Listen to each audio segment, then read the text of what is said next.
Good afternoon, everybody. The lovely Kelly is going to check that everything is up and running, but I'm going to trust that we are live with you. We are Speaker Insight, and we help speakers, authors, and coaches to build a portfolio business on your terms. And today we're definitely going to help you really look at your business slightly differently. Now, we're the founders of the Connection Hub, which this is streaming straight into. So the 12,000 of you, speakers, authors, and coaches, and all the people who help you to actually run your business. People like Maggie who might just switch your mind a little bit around how you might publish that book or rather present and promote that book out there in the world. You know, we've got a whole collection of people who can support and help you to really build the business so that it works on your terms. Because what we want is change makers who are out in the world doing their thing and really opening up everything. And you need support in order to do that. And we're here to help you, aren't we? Yeah, and good afternoon to most of you that I can see are watching in the Connection Hub. It is actually good evening for Maggie. We are very grateful that she stayed up. It's good night. It's good night. Yeah. Australia with her, but we'll come back to Maggie because we know every Tuesday in the Connection Hub we go live at 1 o'clock UK time, and we do a live training on topics that are relevant that you're asking about. Or on alternate weeks, we have our networking sessions of our clarity and connection sessions, which we had last week. Now, this week, a lot of you will be going, I don't even know what NFTs are. That's why we put it in brackets. So people are like, it's a buzzword. I was reading a Guardian article about it last week. I know lots of people have been on various different trainings and they're still confused. So we thought, look, let's bring one of our crypto NFT experts in, and you were introduced to us by a lovely Connection member called Carolyn Ferguson, because she's been doing some work with you. So we know that we've got people watching from all around the world. We'd love you to say, those guys watching live, say hi in the comments, tell us where you're watching from in the world. And throughout this training today, please put any questions you've got in there. Maggie's going to blow your mind with busting myths and helping you see how you can use NFTs as authors, as coaches, not just in the art world, which is what's getting the most publicity at the moment. Yeah. So please do say hi, and we'll start putting some names to those numbers that are watching. That's the one. And please do absolutely tell us the buzz in your business. So Caroline's watching live. The lady that introduced us, she's watching live from Scotland. Good to see you, Caroline. And that makes complete and utter sense. And I suspect that there are several people who are going to be quite interested in this. So given that you are here, whether you're doing the hashtag replay, do tell us that that's going on for you, or whether you are here with us live, tell us the buzz in your business. So what's interesting, exciting? Have you gone up for an award? Have you launched a new program? Have you finished your writing? What have you done that's exciting that you might want to tell us all about? What is the buzz in your business?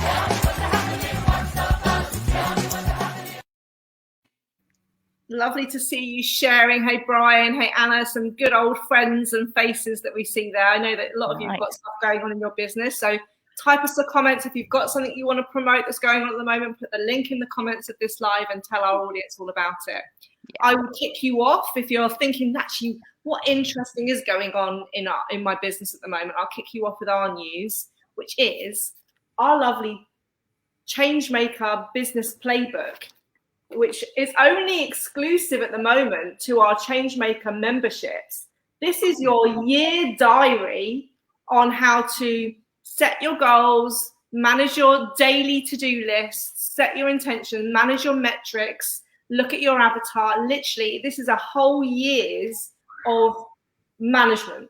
We are now, this month, opening this up for people to buy in the Connection Hub. You don't have to be an exclusive Changemaker member. So we'll be talking all about this in the Connection Hub soon.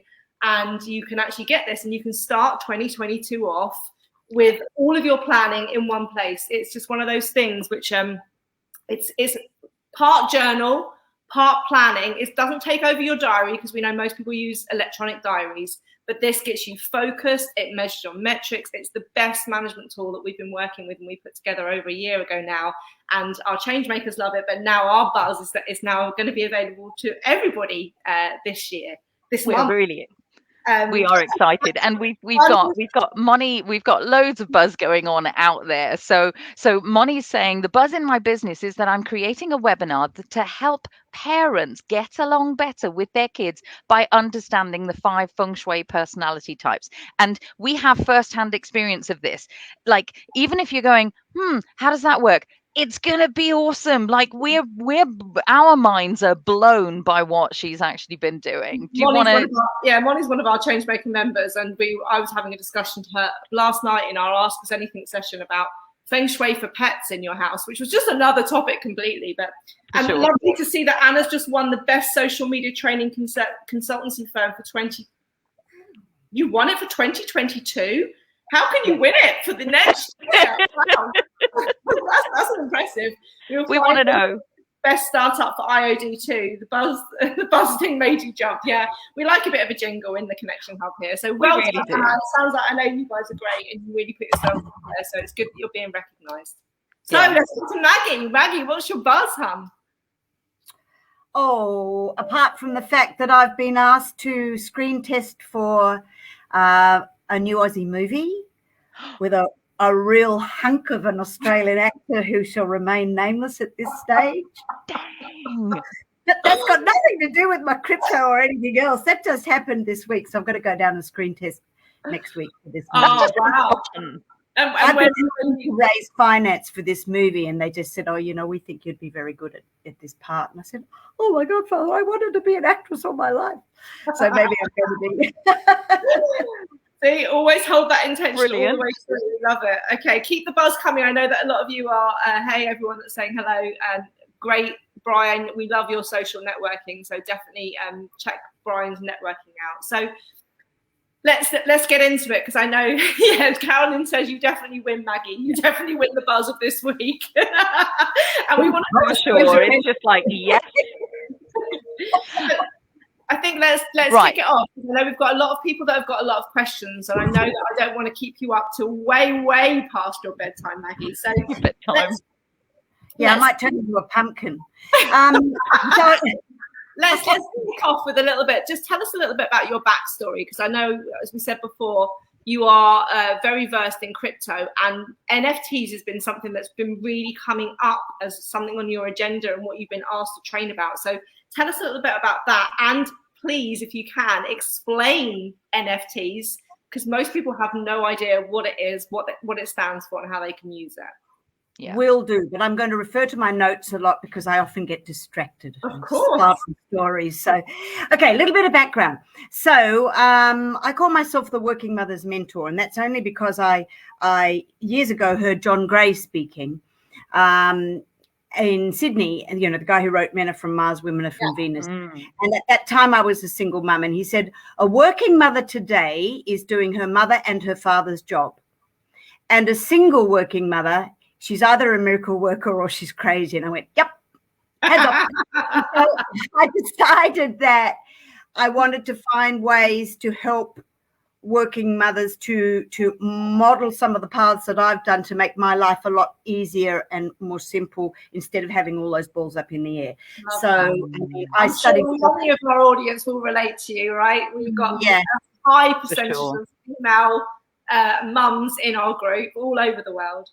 Yeah. And I mean, I was a single mum when my kids were 6 and 3. So it was a juggle. I call it the struggle with the juggle. So if we can have some shortcuts to help with things like that. And I studied meditation years ago with Dr. Deepak Chopra. I was his first meditation practitioner in the Pacific Rim. And if I didn't meditate every day, I would have cut my wrists by now, I think. But I've really always been interested in the mind-body connection. So how I got onto crypto is very, very interesting. But I've also been interested in equality and parity, and certainly the Sustainable Development Goals. And this is why I love crypto so much, because it's leveling the playing field when it comes to finances and things. That's what decentralization is all about. And Bitcoin, in many people's parlance, is the people's coin, but we won't get onto Bitcoin and everything now. I started with crypto in 2017 Actually, just after I come back from the States studying heart maths, another management. Oh, I love that. Yeah. And so, and I got involved then, and I bought my first little bit of Bitcoin back then in 2017, and I did something called dollar cost averaging. So I just, put a little bit away every week, little bit away, and then I got a little bit cocky. Got a little bit, this is easy, piece of cake, right. And then I got involved with a company called BitConnect, which actually got up to number 8 on what's called the coin market cap. So it drew a lot of people in who were very clever. And then I had my money for about 3 months, and again, intuition. I live by intuition. My intuition said, get your money out and get your Bitcoin out, and I didn't. I listened to the lady who had put me into the company. And 2 days later, the company went bust. Wow. And I was so annoyed and took my 10,000 plus my Bitcoin with it. And I was so annoyed at myself for being scammed. It sent me down this rabbit hole of discovering how it all works and making sure that did not happen again. And I'm not saying it won't happen again, because they're getting very clever these days, a lot of people in crypto. But and then I ended up writing a best-selling book on it called A Working Mother's Guide to Blockchain and Cryptocurrency. And then at the end of last year, I was asked to be become the ambassador for a company where you can buy property using crypto, and they've got a 5-year interest-free loan. So that's wonderful. And then after that, I was approached to become, how can I summarize this? The founder of a company that has built the fastest blockchain in the world. And we're just launching our exchange and our NFT platform this week. Wow. Ooh, amazing. That's a buzz right there. You're hitting people's hotspots here, because forgive me if I'm not pronouncing your name right, but Eurecia said, I did Bitcoin, and then they later folded and she lost over £4,000, right? So I think people have been on that journey with you, and I think this is one of the things that we love you to share, because there is always an uncertainty in any market that you're in, and the more that you can tap into your intuition, the more that you can raise your awareness and understand things, the more you're aware of what decisions to make and when to make them. But I think also it's the trust element for me, because you've been through the peaks and troughs. You can relate to people like that, where they've lost it and they don't know whether they want to go back to it again. So I'd love, one of the things we're going to talk about today is some of the risks, specifically with NFTs. But can you tell people that are still probably, 12 minutes into this going, I still don't know what an NFT is, Maggie? Can you explain? We'll get into that now. But NFTs, Bitcoin, cryptocurrency, all of them. I've never come across such volatility in the market. Shares are can be, but crypto and NFTs particularly are very they're on the rise now, but they will drop. Yeah, without a doubt. And I'll get into that in a little while. So and this is why mindset's so important, right? Yeah, exactly. Which is why in my course I've just launched the first session, before we even get into the nitty-gritty of it all, is get this right. Yeah. Even understand the history of banking and how this has all come to be. For sure. Right? But the most important thing I can say right now is every share, every crypto has got like a ticker. But based on the, like a 3-letter or 4-letter little thing. But an NFT is like an example of it, right? So my most important one when it comes to crypto is GFI. There's something that's actually an index. If you Google GFI, it's called the Greed and Fear Index. No way. It's called the Greed and Fear Index. And it's really come to the fore during COVID. And so it's so important to have the right mindset, and more important, the right heart set, because your heart is so much smarter than your brain will ever be. But that's a whole other story for a whole other time. And so you really must be careful that you do your due diligence, that you do not just come from that, I'm in there to make a whole lot of money, and then because you go up and you will go through the floor and you will go, and for sure, roller coaster. Really got to be like your heart rhythms and have a nice coherence to it and understand it. NFT. So WTF is an NFT. That's a bit naughty when I don't really know you. But, it's all right. We're allowed. Oh, good. I'm so pleased. NFT. So NFT stands for non-fungible token. So fungibility. What is fungibility? Fungibility is the ability of an asset to be substituted with or exchanged for similar assets of the same value.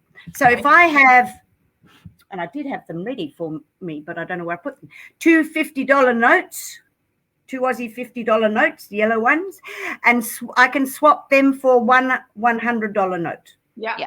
Right. So it's exchanging something for the same value. For sure.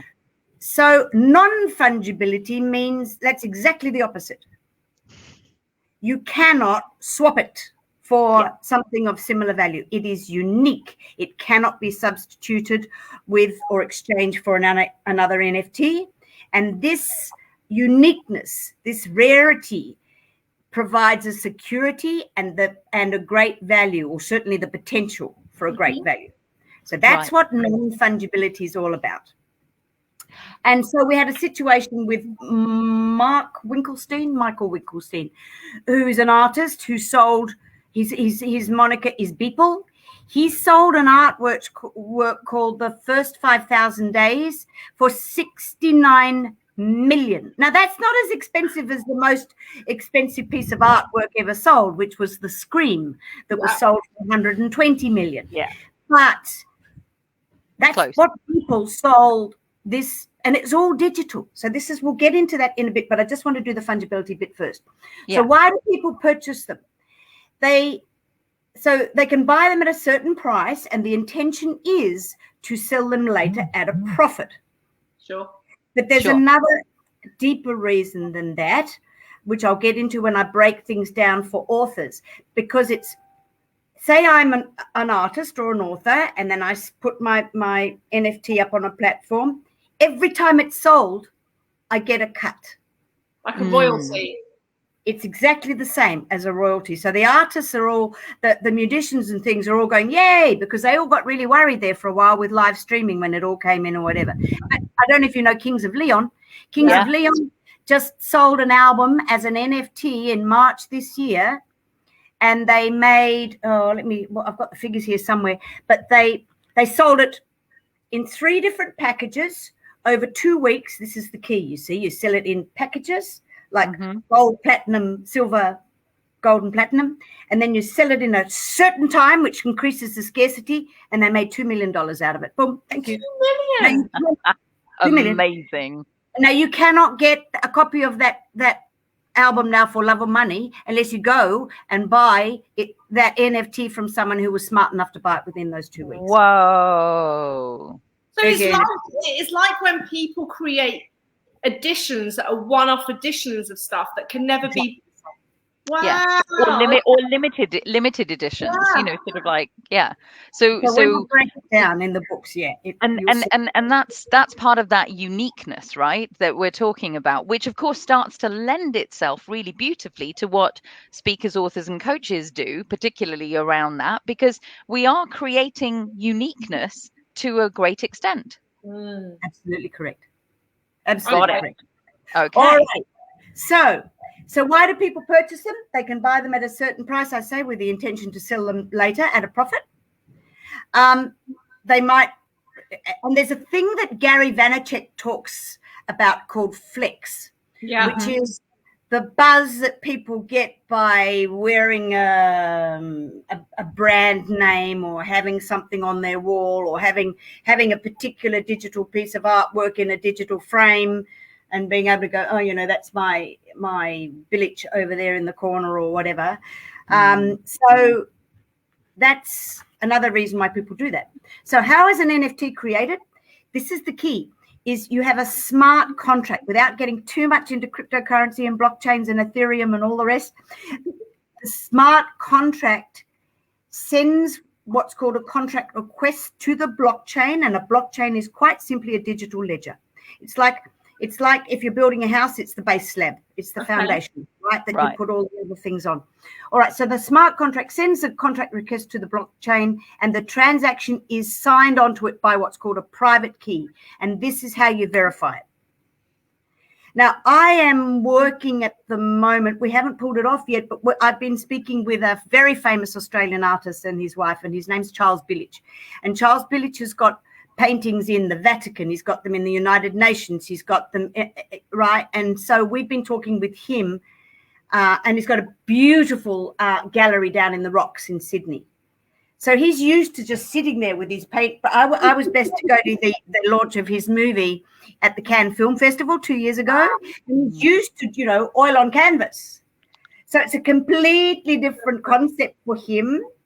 But, we're hoping that he'll be one of the first on now. Nice. And then this key is like the authentication stamp, isn't it? Which Absolutely. You would get. That's right. And that's the beautiful thing about blockchain. I mean, blockchain might be the digital ledger that's behind Bitcoin and crypto, but it's got so many other uses. You can use it in supply management. You can use it in fishing. You can use it in voting. Just imagine how messed up they would have been in the United States if they had no voting. Well, you or in Russia. Brilliant. Yeah, but you've got some comments coming here, Maggie. We'll keep going, but we know that people like Shiggy knows about NFTs in the music business. I know that I was reading some of her posts about it this week. So you're getting oh, cool. You guys should connect, but I'm seeing you talking about people there. Yeah. Okay, cool. All right. So let's make this simple again. So as I say. How is an NFT created? A blockchain is a ledger database that's shared on many computers around the world. So this is the big thing when it comes to banking. We might have a bank in the center of Sydney. The Commonwealth Bank's got, a big computer and this, that, and too often this is how things can get on, how should we say, a touch distorted. Because they're only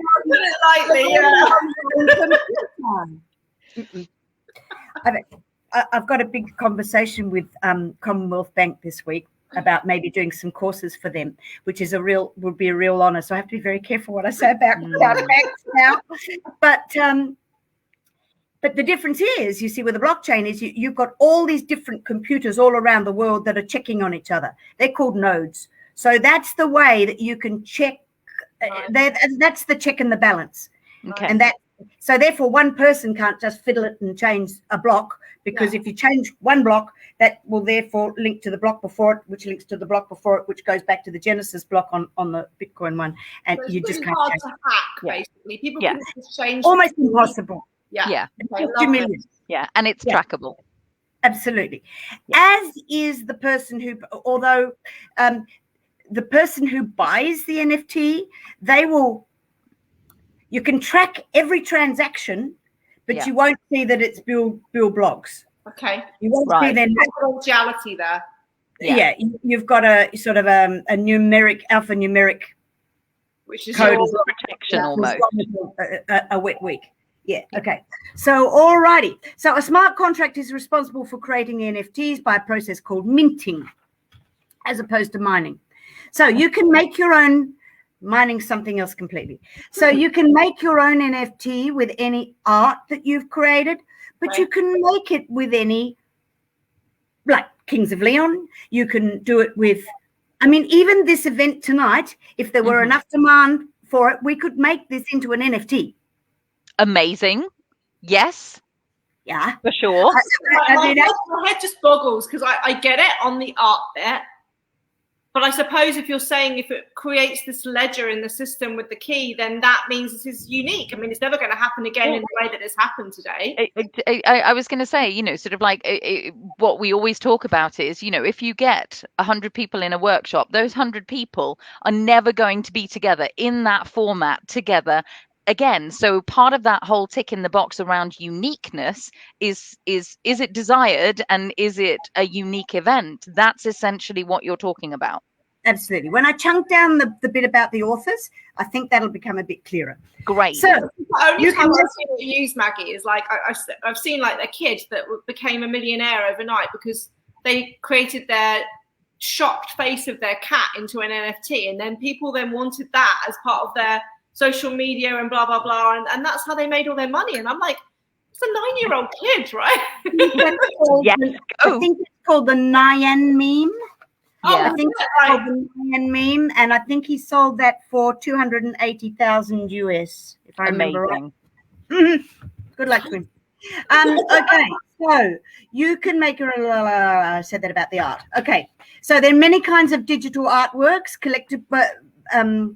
collectibles, paintings, photographs, video clips, animations, music, video games. There's even been one called Sandbox where they had a property, and you could buy trees and you could buy bits of land, but it's all about buying smaller, and you're trying to get into making a profit and selling it later, and the person who created it gets their cut every time. Okay. All right. So what are the benefits of an NFT? Say with art, the original has the creative style and the signature of the artist, and an NFT acts as a digital smart contract, a certificate of authenticity. So that's the key. You've got the authenticity. You know that this is fair income. Oh, that's an Australian saying. All good. We've got you. Okay. I'll say fair income and flaming galah if you're from Australia in any. I can't say I use flaming galah, but I definitely use fair income. Okay. So, and that proves that the work of art is by an original artist, and who will be paid royalties each time it's sold. Okay. Now, this is where it gets really interesting. Originally, all NFTs were done on Ethereum. Yeah. But there's now 72. Well, when I did this presentation 2 weeks ago, there were 72. There's probably more than that now. 72 different blockchains with smart contract ability. Amazing. This is how big it's getting. Now, the guys that I'm working with, a little commercial for them. One of the reasons that I was attracted to New Genesis was Ethereum. They have a thing called a gas fee. And I learned, it was only tonight I learned where the gas fee comes from, because one of the challenges with EFTs is the expense at the moment of creating it and getting it up onto like Rarible or one of these sites. But the other is the cost to Mother Earth, because you have these gas fees with Ethereum, right? Because of the incredible, it's complicated mathematics and algorithms to work it all out and get it all set up. But I'll get into that in a little bit more in a little while. So, Maggie, just two things on that. Yeah. Roughly, how much does it cost then to get something up on one of these platforms? That's how long is a piece of string. Okay. It depends what time of the day and night that you're doing it. And raising it. It depends whether you're doing it at a weekend or a weekday. It depends on what. Right. Okay. So there's an it depends. But I also just go on. Are you doing Caroline's question? Yeah. So Caroline's saying. So Caroline's saying, does an NFT have to be something that can be digitized? That's a big question for all the speakers, authors, and coaches there.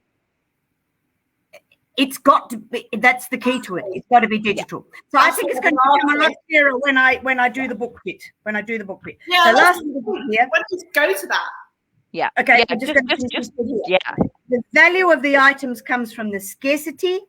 So you were asking me in my questions about the benefits. So the value comes from the scarcity, from and ownership, because you're the only person who owns it, the original.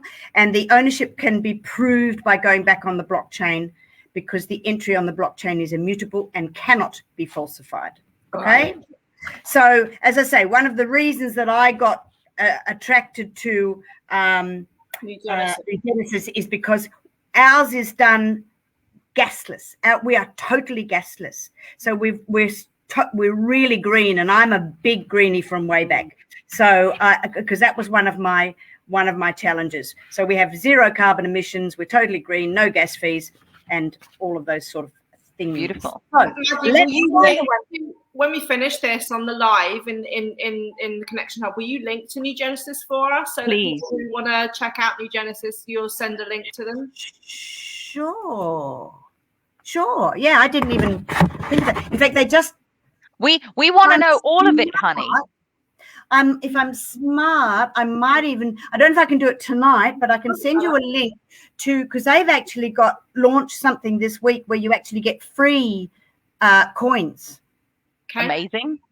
Yeah. So, so Maggie, here's the thing. This live is going to be pinned to the top of the Connection Hub for the whole of this week, right? So everyone watching will just be really happy to see your link as you pop it in. So we'll let you go, have some sleep, and then tomorrow morning when you wake up, because it is really late for you right now, then just pop it in.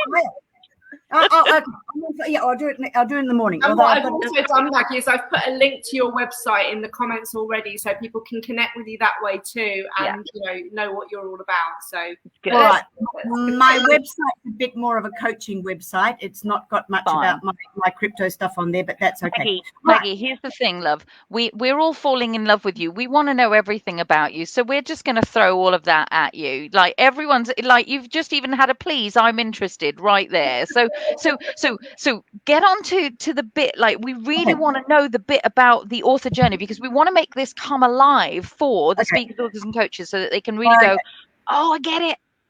All right. So there's no doubt about the rapid expansion of NFTs, right? No. Between 2017 to 2020, the NFT market grew over 700%, and by early 2021, it was worth over 300 million.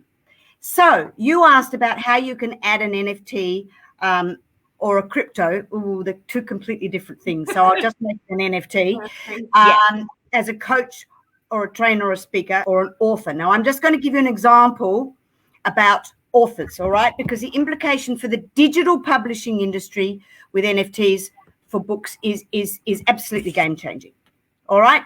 So now I've told you what an NFT is, so we won't worry about that. So what do NFTs have to do with books? Well, NFTs, so we've got NFTs and we've got like digital copies of books on Amazon, right? Yeah. So if you purchase an ebook on Amazon, you own that commodity, but it's different to a physical book. Mm-hmm. And you only have that ebook as long as Amazon's up online. Now, I don't think Amazon's going anywhere in a hurry. Not for a while.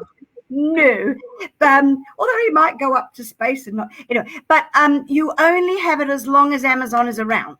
Okay, so if Amazon crumbled, your book would disappear, right, with the rest of the platform. For sure. Yeah. So hold on, what have I done here? In other words, it's a digital equivalent.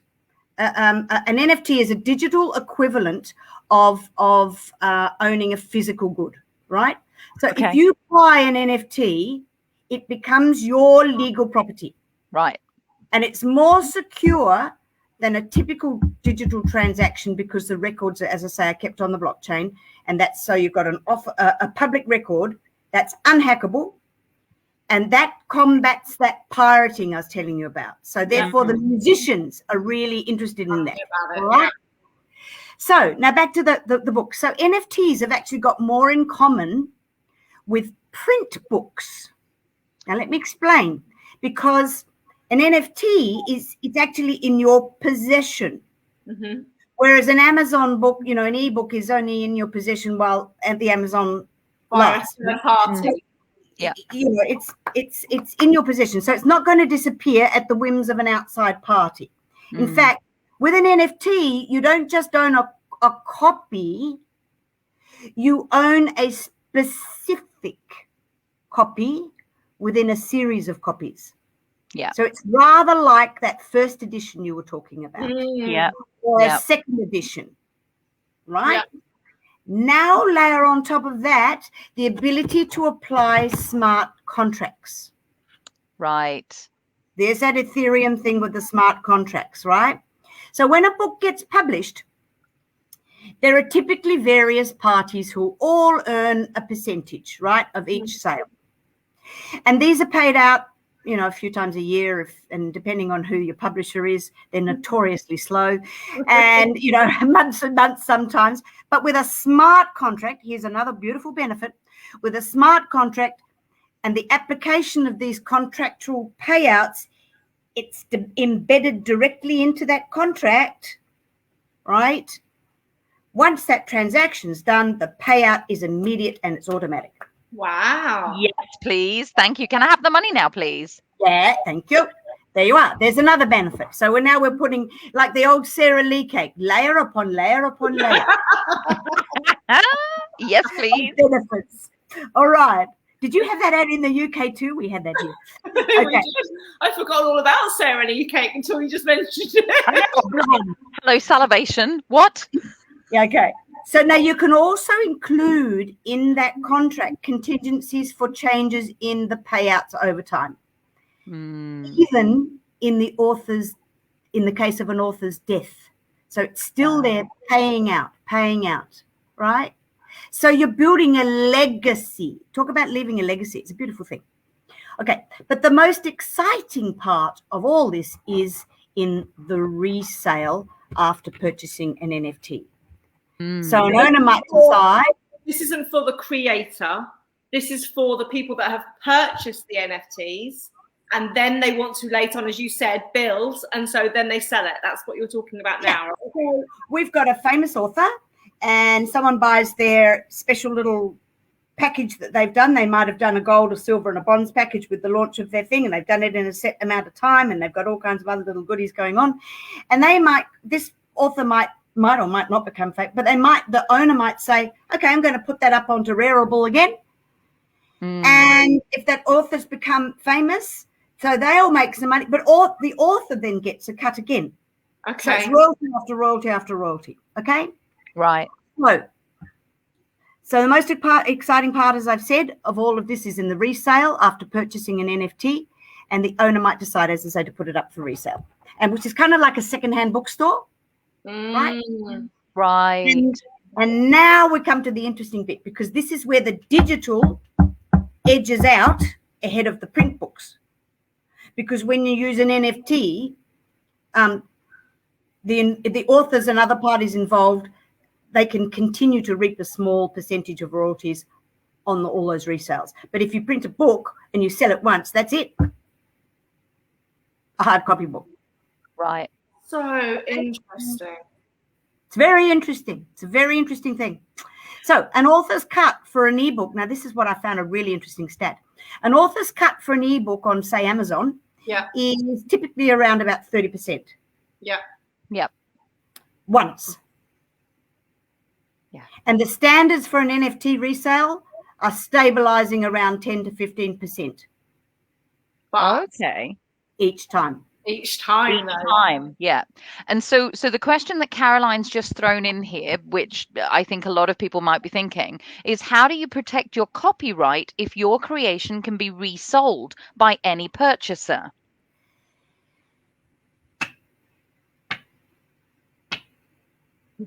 Don't know the answer to that. Okay. Good except that you're owning, except that, I don't know. I mean, but you've got the authenticity of it. I mean, so it's like selling a. That's like that's the stamp. Yeah, that's the stamp. That's like the equivalent of saying I own this. It's like trademark, really, isn't it? Yeah. It feels like that. Maybe that's something that we need to go and investigate a little bit further, so we can actually go and find out what the legals are around that. And we just want to highlight as well, because I was talking about Shiggy earlier, but she just says she really loves this for audiobooks. This is going to be great. So she helps people create their audiobooks. And she's massive. Right. Massive. So that's definitely something for you to look into. And I'll get on to that in a minute because of extra little add-ons for authors about, okay, so I'm going to get to that. Yeah. So there's an author called Melinda Crow. One more thing, Maggie, before you do, because I know that our comments are coming fast and I don't want to lose these. But Sebastian's saying, I know that they just joined us because the time change and it's thrown a little bit. Bloody time shitting. But if someone doesn't know anything about NFTs, where do we begin? And I think your course that you just started is probably one of the best places for people to look. Would that help people? Yeah. Well, it will, except I won't do NFTs until session 6. I'm really taking people all the way back. And as I say, the first session is about mindset and the history of banking, which we did last week, but that's okay. We can send you the recording. And then tomorrow it's called Techie Time. I'm going right into, how crypto actually started and going into hashtags and. Great. Okay. Yeah. Well, I'll put the link to it anyway for Sebastian. But anyway, you were going to go on to the added bonus. You've got the link for the course, have you? For cracking crypto? I'm putting it in right now. Okay. And if someone joins, I'll give, we can always send them the workbook and the first week, from last week. Okay. So there's an author whose name I don't know, but she seems to be, quoted here in this article. And her name is Melinda Crow. And she said, in all honesty, you know Melinda Crow? You know the name? Okay. No.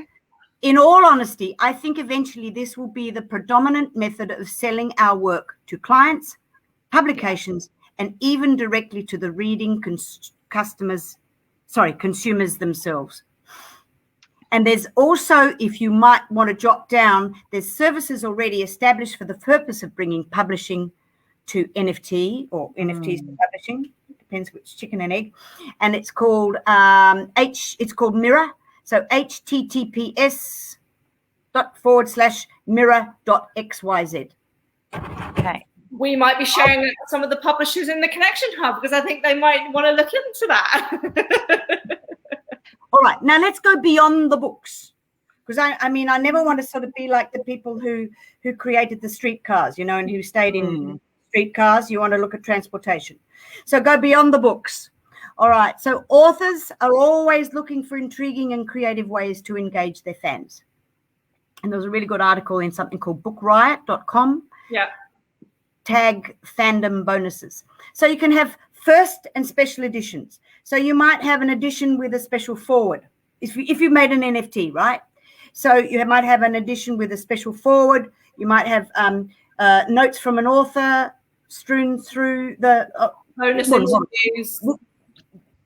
This is if you've got you can either do this digitally or if you've got a hard copy book. You might have this is to make something really unique. You might have little notes from the author strewn through. You might have gorgeous illustrations that you can't get anywhere else. All right, original scribbles. Yeah, and you can't do that with normal ebooks, obviously. No. Right. Yeah, but you could do that with an NFT. So NFTs, with their ability to you can do this with NFTs because of their ability to limit quantities, the time periods for the release, like Sons of Leon or whatever they're called. Sure. Kings of Leon, yeah. What is it? Kings of Leon. Kings of Leon, yeah. See, you didn't think I'd know as an old DJ. So Kings of Leon. Time periods for the release, which makes it, rarer, and the numbering of each unique copy. Yeah. Right.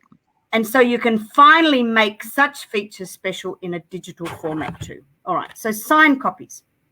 You could have signed copies, similar to the idea of a limited special edition. Amazing. And also create copies with limited numbers of digitally signed copies. And they even had this idea of receiving a signed book plate through the mail. Love it. Yeah. And then they had, on top of that, you can have swag and bonuses, like even create a digital book plate. Yeah. As an NFT. Amazing. Right. Because often these authors have got like pins or characters or world maps. Right. And other content for their fans. And these also could all exist as NFTs. It's just, there's all kinds of mind-blowing, isn't it? All right. So then you've got multimedia possibilities. And this is where this is one I loved. So your bonuses are not just limited to the equivalent of what you would find in print. You can also, if it can be digitized, it can be an NFT. That's the key. It's kind of like the money. If it can be digitized, it can be an NFT. So why not create a limited edition of an author reading the first chapter of their new release? That's where I went in my head, sort of that just makes complete and utter sense that you, in your voice, with your personality, doing the first read might even be an amazing thing. And what legacy is that, right? That lives on, your voice and your work lives on forever. Absolutely. Yeah. So many fans would really love to access such an experience. Then you've got the compounding value. Just one thing, because Anna's asked a really great question here. So she said, would this only work with authors with a decent following audience rather than somebody who's new and up and coming? Because is the demand element the bit that really spikes the interest? Yeah, but every author had to start somewhere. See the Van Gogh story is the totally the thing that's kind of in my head. It's like, yeah, okay, so I might actually be an unknown in the eyes of the world and have a following of like 500, for example. But if I do this with my first book, people go back and they want everything. Once you've actually kind of made it then in the world, people go back and they want everything. You've only got to look at auctions and things like that in order to go, that fur coat that Elton John wore is now worth X amount, sort of it's the equivalent of that, I'm assuming. Absolutely. Okay. But I've only just given you an author's example, right? For sure. I was reading one from a coach. Maggie, you didn't want to sleep tonight, did you? And everybody out there, you didn't actually want to do anything else for the rest of the day, did you? No, but I do have my cracking crypto session in about 6 hours. So I better not. I do want to highlight, Tim's one of our regulars, and I think he might have just joined us because he said about the elephant in the room of cryptocurrency is the massive energy consumption of the computer. Just getting onto that, buddy. Yeah, great, because I know that you were talking about the gas, and I don't know if you heard this earlier, Tim, when you were talking about that was one of the things that was really important for you from the sustainability of crypto. So, so do you want to comment on that before we move on? Or do you I'm going to finish this bit about being an author. You finish that bit and then come back to this bit. And because then I go on to the downside of NFTs. Great. So funding value. These creations can be collected or even resold, with the author earning on each sale. In lots of cases, these items would likely increase in value over time, like artwork or first editions and beloved classics. So the compounding of such, and compounding being the eighth wonder of the world, compounding interest, of such royalties and value over time would be a game changer for the authors and publishers who aren't afraid to get a bit creative. But now the downside of NFTs. These cost significant amounts at the moment, particularly with these gas fees. And NFTs come at a significant environmental cost. On average, this is where the term gas fees come from. I only discovered this tonight. Because an average NFT purchase is equivalent to a 500-mile drive on a typical US gas-fueled car. What? That's what gas fee. That's where the term gas fee came from. So when a new NFT is minted, the reason it is so secure is because of the complexity of the process, and this has huge environmental consequences. And as I say, I am the hardest working mother I know. Is motherhood.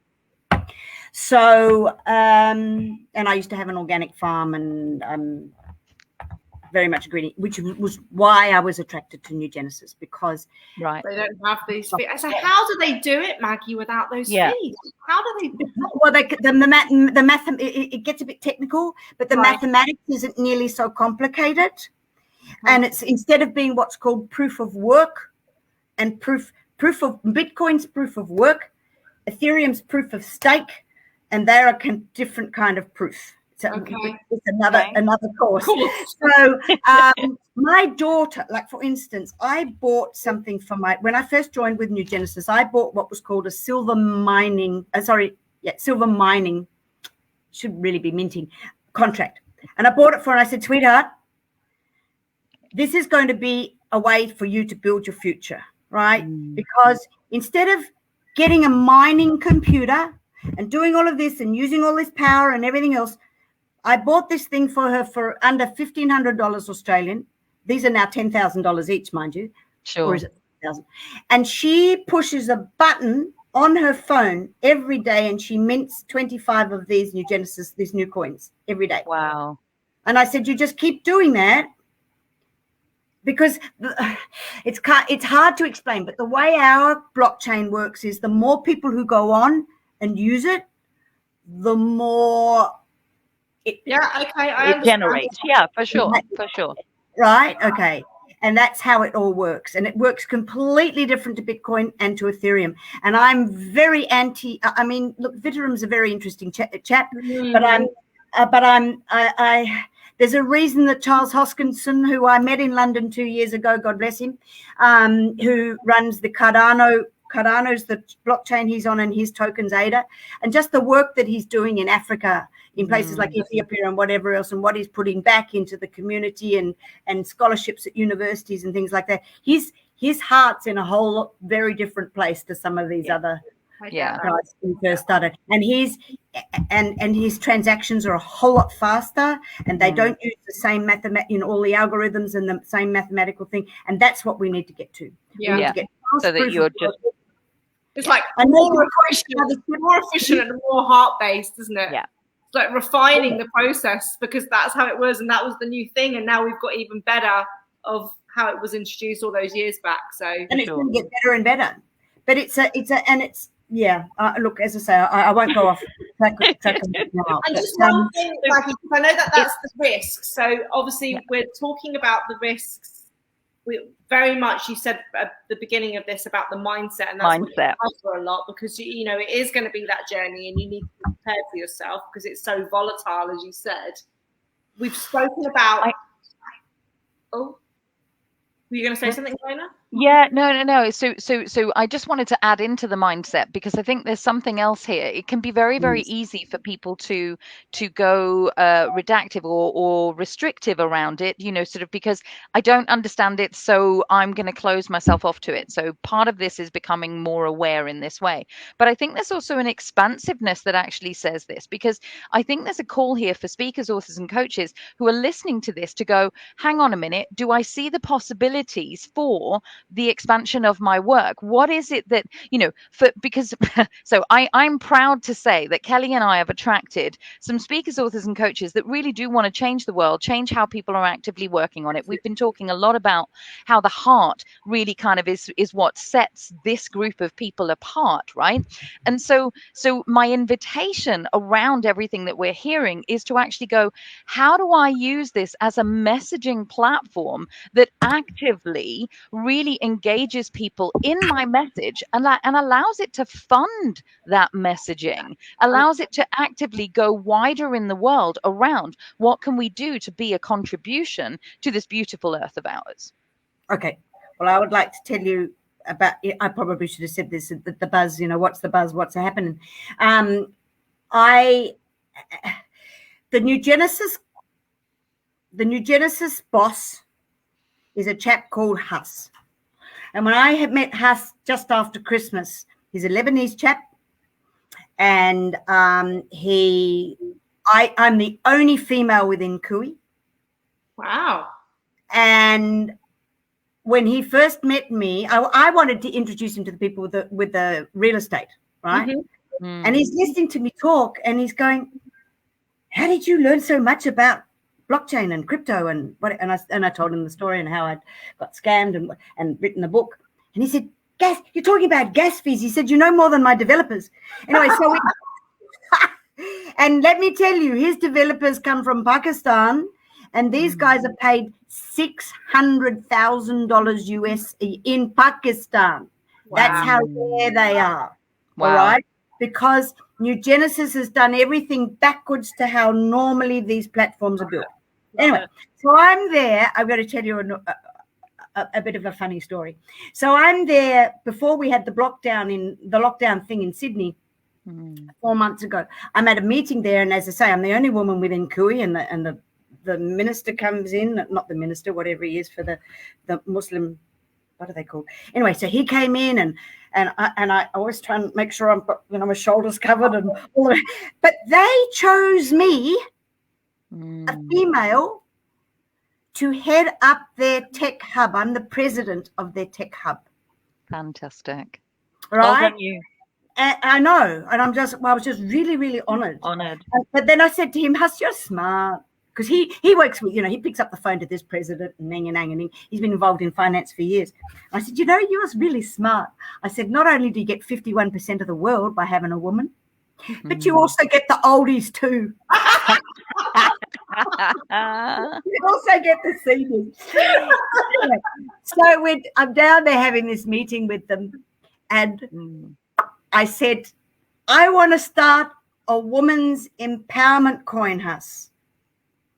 To 11 gentlemen, right? And all the guys around the table. So I said, I want a woman's empowerment coin. And I'm going to call it FFS. Now, I don't know if you know what, in Australia, the term FFS. Because I'm playing, because I've got a sense of humor. And so I said, I want to call it the FFS coin. And he's a very religious man, and he's very fat. I could see this smile creeping up his face. And he said, yes, why do you want to call it FFS? And I said, because it stands for financial freedom secured. Security. Yeah. And he said to me, oh, my God, Father Maggie, he said, that is genius. And so we have got our blockchain is what's called layer 1. So it's that foundation. Now, on top of that, you have the projects, which are the solution to various things. So we've got a Hollywood coin. We've got the NFTs. We've got all kinds of things on top. He has given me a slot, which is worth over $1 million. He has contributed that to me to build the FFS coin. And the whole idea of that FFS coin is to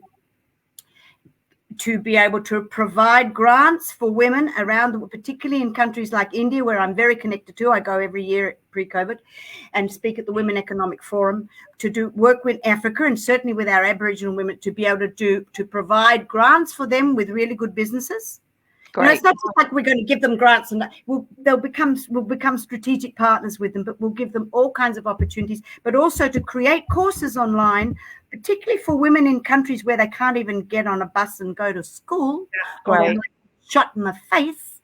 And so to work with them and be able to create courses in AI, artificial intelligence, in blockchain, in robotics. Great. Amazing. So this is my long-term vision. And that's what I was tapping into. So I just wanted for everyone listening to kind of really follow that example and go, okay, what else is possible? Absolutely.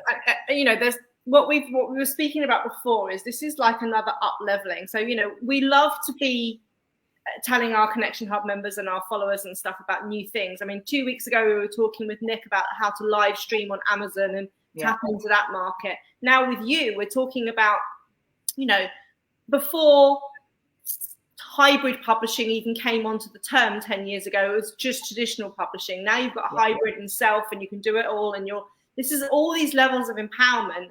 I just want people to see this level as another way of actually gaining more control, of actually being more collaborative, of showing opportunities. It's where the new world is going. I don't want you guys to be left behind. That's right. Having it set up so that you can do this. So this is a real introduction for you. Yeah. But it's just to get your brain thinking. We don't think you have to change your payment processes over to crypto and forget everything that's going on. But it's just raising your awareness so that it doesn't hit you like a ton of bricks when this really takes off, which we can see some of the figures you shared. It's crazy how much this is growing. And just one more thing I do want you to highlight, because I know you were reading this to us beforehand, about the article about how coaches have used this. Yeah, please. We've mentioned about the authors, and I'd love for the coaches, because I know that is the dominant people in our group. Yeah. What were some of the things that were mentioned in that article? Well, it was just a little more a poem thing. One pager that said, what do NFTs and coaches have in common? And it's a beautiful segue from what you just were saying. So number one is they know what they really sell. right? So successful coaches know they aren't selling coaching, but movement, the promise of progress, a journey shared towards a desired destination. Same goes for successful NFT projects. The JPEG isn't just the product, but a ticket to ride. I thought that was lovely. Okay. Just glorious. They know what really lasts. Successful coaches create attention around their work, but back it with substance. Others create buzz, but fizzle out when the world gets wise. Same goes for NFT projects. Pure hype causes a frenetic pump and dump,